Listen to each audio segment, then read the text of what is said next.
in law, is the Abuja Municipal Area Council a local government? Would you say AMAC? Really, AMAC is not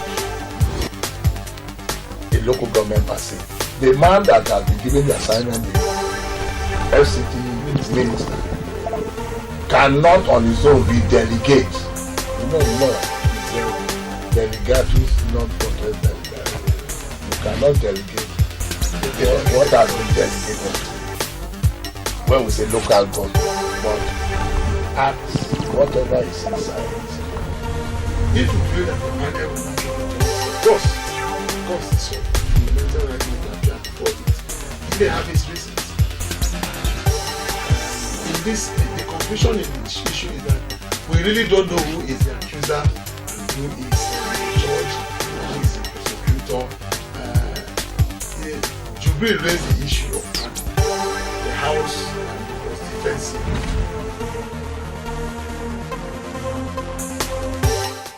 Hello viewers, it's my pleasure to welcome you once again to our regular program, Legally Speaking. My name is Chijioke Kanu.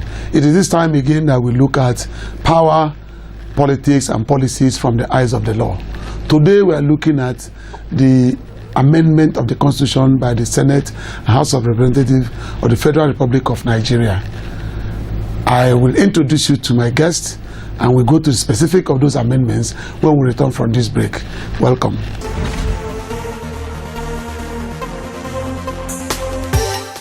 Welcome back to the program. It's still Legally Speaking, and my guest is somebody you know very well.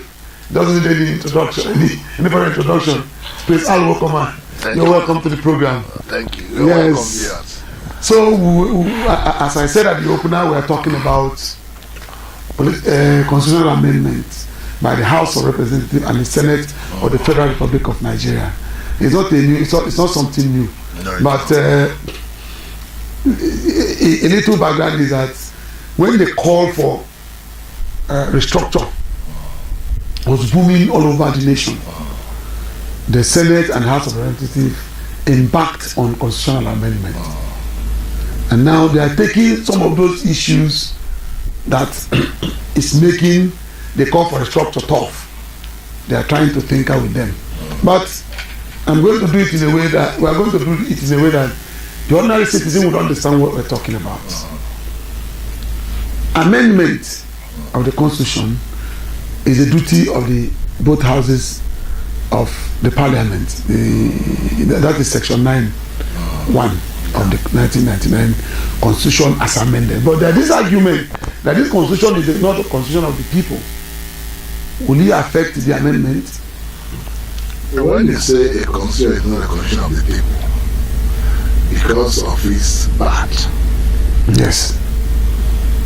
But what the National Assembly is trying to do is to make it a people's constitution. That's what they started doing. Yes. If you remember very well, this is going to be the fourth amendment or alteration. Is it not the fourth? Fourth alteration, yes. Fourth alteration. Yes. Because they've done 1, 2, 3, which brought in national industrial courts and all. Yes. So now, if you remember what we talked about restructure. Restructure, yes. And we said here that all these restructure we are talking about can be taken care of by constitutional alteration. Yes, it can. And it's like they were listening to us. Yes, I think they do listen to us. They did. So what they are doing is very much in order, and this time is very fundamental. They've gone into areas that I think sometimes they were afraid, their predecessors were afraid of going into, like independence candidacy, devolution of power, creation of states, a lot of things, age of contest, political maturity and contest, everything. Yes. You remember in one of these programs we have talked about that age. Yes, when we talked about when we talked about the bill. We suggested 30 years or 30. Is it Honorable Wolu? I don't know who has that. Yes. So one Honorable Wolu who introduced that. Yes, who introduced that. Not too young to run. Not too young to run. Yes. He brought that clause. Yes, and then we say, look, for us here at the Governance Media, if I'm not young enough to vote, I must not be young enough to be voted for. Yes. Yes. All right. Specifically, they talked about independent candidates. Yeah. They have given it a pass mark. What is your take on that? No, that is what we'll be crying for. Because some of us, we are political animals. Certainly. You don't even know when you will be called upon to start run. Yeah. You see, sometimes you look at the political, is it the type of political you want to belong to? There are a lot of people who have misgivings about all these political parties. So let them run alone. You remember in the US, this thing has been there. Even President Trump threatened that if his party is not giving him the enough, he's going to run alone. And it's almost like he ran alone anyway. Yeah. Because they are still. He was almost an independent candidate. He was an independent candidate, as far as in quote. Yes. So it's to me, that's a landmark of this amendment. Right. So people are saying that the independent candidacy is going to lead to some sort of vote hunting, that is going to disseminate votes in constituencies and all that, and it's going to lead to inconclusive elections, in the sense that you may have 50 independent candidates, 10 independent candidates who will contest with maybe 10 political parties. No, even in the US there is a way they do it. I don't think I have the details. Yes. I'm sure we are going to continue this discussion sometime. All right. I don't have the details because there is no way they will just leave the market for rats and rabbits. They'll come in and say. Of course, you need to qualify. They'll qualify. You want to qualify by your your certificate, your age, your criminal record. You need to qualify. Everything. But what we're saying is that it will bring more people into the contest. Yes, it will. But, So that's certain. But it's a healthy development. All right. Because if votes are going to be counted, people will not just vote for anybody. They have who they want to vote for, not individual, but what are his policies, what are his pedigrees. These are things they want to look at. Yeah, there's something I want to talk about. Yes. Political promises. Yeah.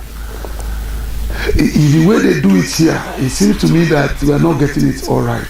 No. A member of the house will tell you that he's going to bring road, he's going to bring this. Is that his function? Is that his work? Is that his function? To show that the politicians, as you said, don't even know why they are there. If to bring road, they should come and give us air conditioner now. Air condition roads. Is that their function? Their function is purely lawmaking. So a voter or a constituent member should not expect roads and bridges and boreholes and reform a legislation. It should not. Yeah. We need really voters' education. That if a man comes to tell you, that's those who want to represent you, comes to tell you that he will give you air conditioned road, don't believe him. That is not his function. That is the reason why you should not vote for him. Yeah, it's sure that is mean he will deceive you because he has no capacity to do those things. Certainly. So all voters must make sure that what is there to do is to make good laws that will affect positively to that constituency. Support it. Region. Support it when it comes on board. That's what you should do. Because some of them, like the constitutional amendment we are talking about, a lot of them abstained. Because they don't understand what is going on. You abstained from the voting of such magnitude. Well, that's it for the independent candidates for now. Age of participation. Yeah. They have also altered that age, yes, and reduced it went downwards. Yes. And at 35, you can. At 35, you can contest for presidency. Yes, because the French president is 39. That's wonderful.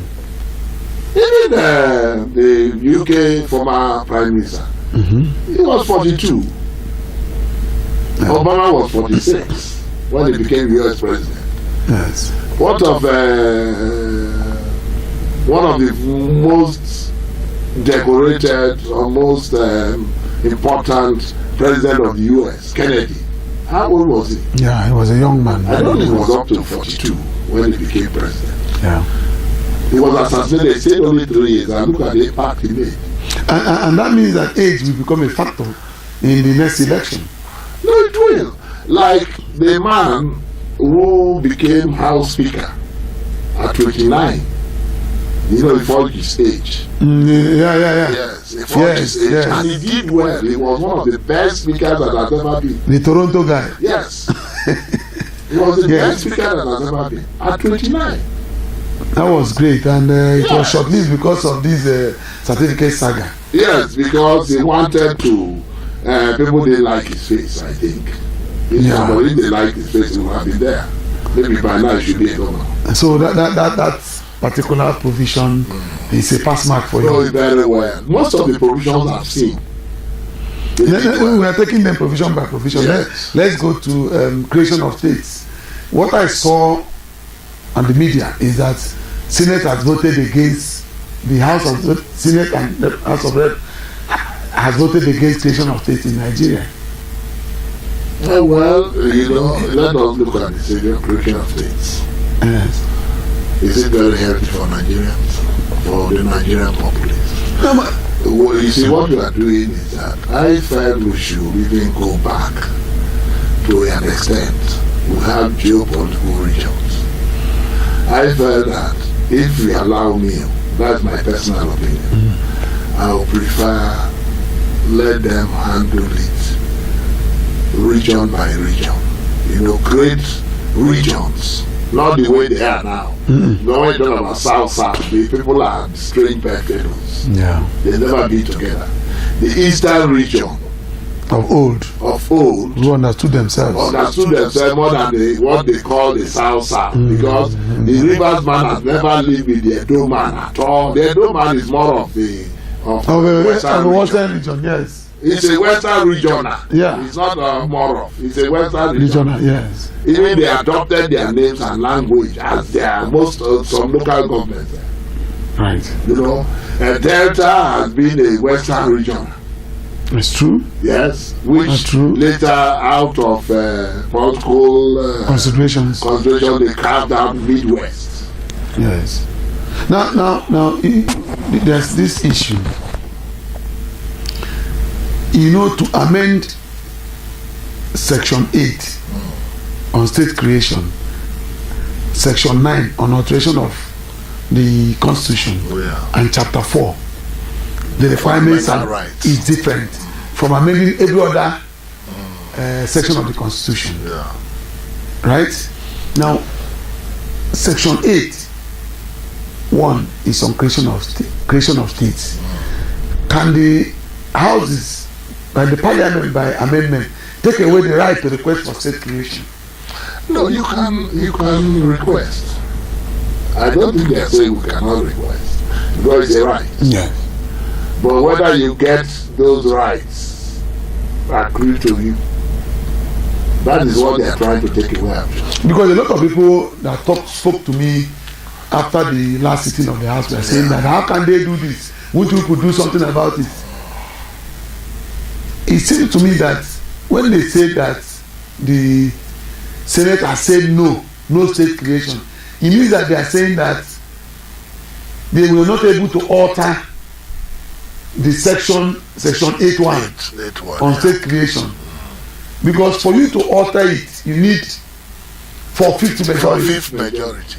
Yes. So if they fail to get 4/5 majority, it means that it remains the way it is. Well, that is the law. You remember that what we are saying here is legally speaking. Yeah, legally, yes, that's the law. All right, that is the law. We come back to look at other sections of the Constitution that the National Assembly has altered or tried to alter in these present amendments. Join us on the other side of this break.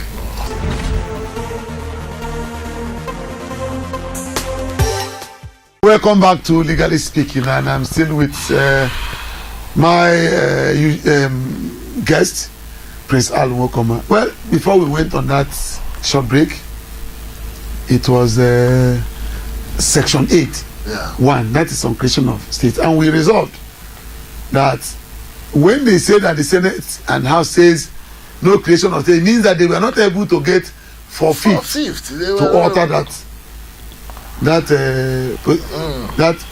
and also section chapter 4. You need the same number of this to amend it to get it. All right. So now, what is the position of the law if somebody wants to apply for state creation now? He goes back to section 8(1). Oh, well, he has to go back. Okay. Because that is the position of the law, as we said earlier. Yes. He has to go back and see what he can do with what is in existence. Okay. Now there's this issue of devolution of powers, and when they talk about it, we need to break it down so that those who don't understand what the legislative language can understand this breakdown.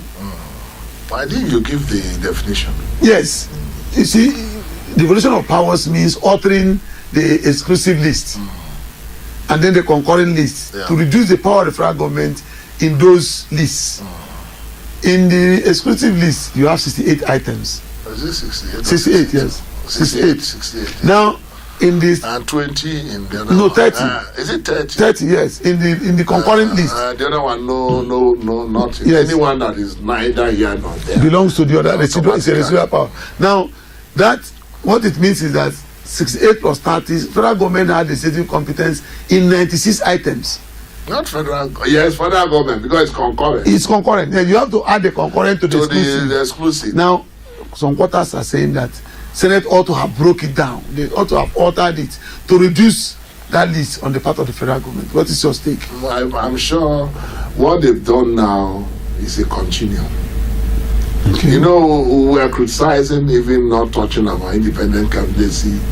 We are talking about yes, we are talking about the merging the two offices of Attorney General and Minister of Justice. Yes. We are criticizing a lot of things here. Yes. But now we can see that they have added more courage to trample into those areas. So I believe the next people, if they cannot do it, will continue, because democracy is a development. Yes, it's not an event. It's a process. It's a process. We have to be growing, developing by the day. But do you believe that that's 98 items are too much for the federal government? No, definitely. You can see between me and there are two bogus for the federal government, because there are certain things that the federal government should not have anything to do with.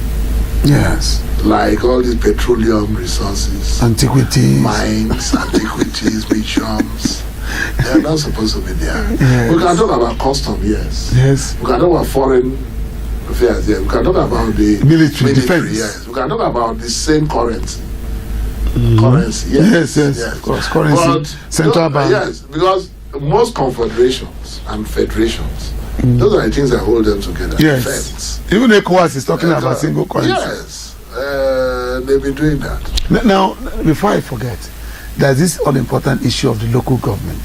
The amendment seems to take further step in making this local government a federating unit. How legally is that correct? Because they said you pay straight to the local government right now into their account. No, you remember that the local government is a third tier. Yes. Of the federation. Yes. Yes. So whatever power the state has as a unit, the local government should have that. But I don't know. In the draft 1989 constitution, yes, there was like a fantastic work done there. If they would have adopted that provision, today we would not have this mess we have in the local government. All right. Yes, they were quite separate. When you say separate, they are separate. They are governance. It's a government of its own. But today, as if the state government is doing them a favor. One thing about local government and this amendment going on is that the local government, the Senate did not say, the amendment did not say, they did not vote against the creation of other local governments. You see, or maybe they were not able to. They didn't say anything about creation of local government under Section 7. The independence of the local government is another key area. Yes. They should come out. They should go to the 89 constitution and study that draft constitution. And it's so made. I had a copy of that constitution. Maybe one day we'll have it. You look at it. Yes. I had a copy of that constitution, which is fantastic. If they would have done that, development in Nigeria would be extensive. And now it is in INEC. One of the alterations is that it's INEC that will conduct a local government election instead of the state independent. No, that is even going now from the amendments. Yes, it's going. It's gone. It's going. It's one of Once going. the amendment is ratified. Yeah, ratified. It's gone. You know, that is a fraud itself. We should have one electoral body. Yes, and it was a fraud. Have you seen any state where another party won? Nobody has won. Apart from the party in power. I mean, Lagos State that was so democratic. I think it's the most democratic. It's the most democratic, really. If you look at it, everything they accommodate everybody. Some non-indigenous are commissioners there. You understand? Yes. They are the only people. Yes. Maybe it's more Nigerian. No, that is a more Nigerian state. But yes. Not one chairmanship position went to any party. That is the one they did last week. We are not talking about.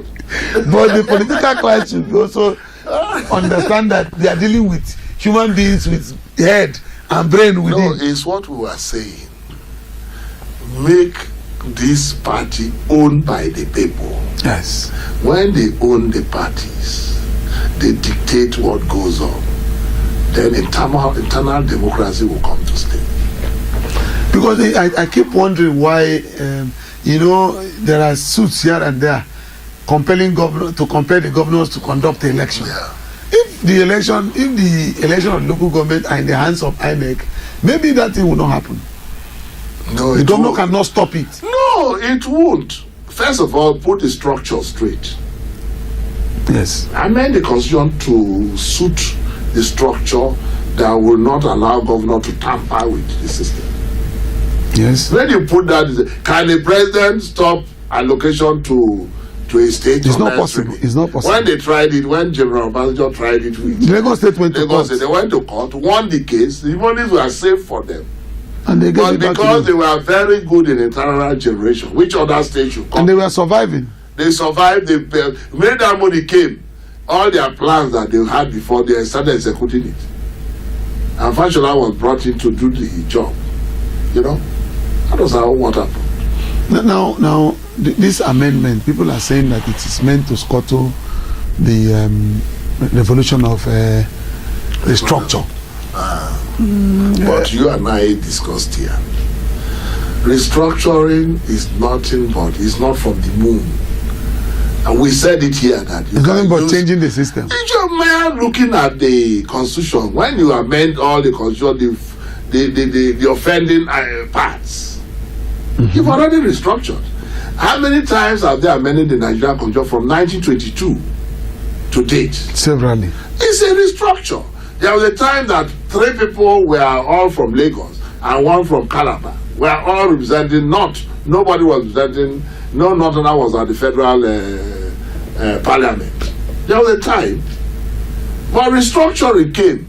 This was the restructuring. The amendment, we said it here, that the ground norm is the constitution.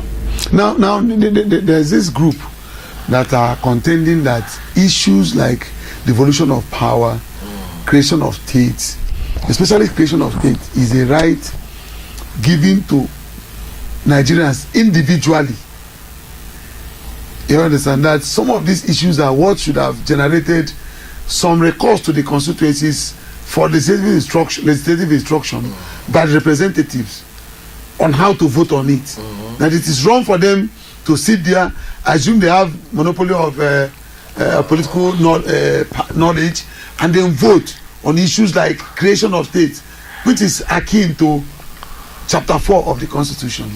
What's your take at that? No, but don't you think that some of them must have consulted their state ahead? Some Nigerians are very serious. Some of them, every weekend they go home. Do we make a... They go home. Why don't we make that legislative instruction part of our law? Well, it's implied. But now that, just like they've included Section 141 of the Electoral Act, as part of the amendment they are doing, that it should be in the Constitution. Yes. Yes. So we can still suggest. That's a way. Yes, that's a way of making the people part of what is going on. That you must come home especially when it affects amendment of those that require but there is still a provision. There is still a way out. Yes. These amendments are taken to the states, House of Assembly, for their own impute. We agree that those people in the house were not actually from the people. Sometimes are not from the people. Well, we cannot say that here because they were in quote elected by the people. Well, this is how far we can go, Mr. Nwokoma. Thank you very much. Thank you very much. Thank you.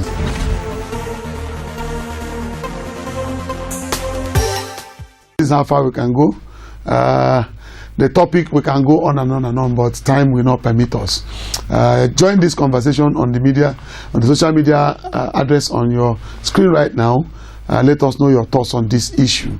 Until we come your way again, this is Legally Speaking, and I'm Chijioke Kanu, wishing you a good, lovely days ahead. Thank you very much.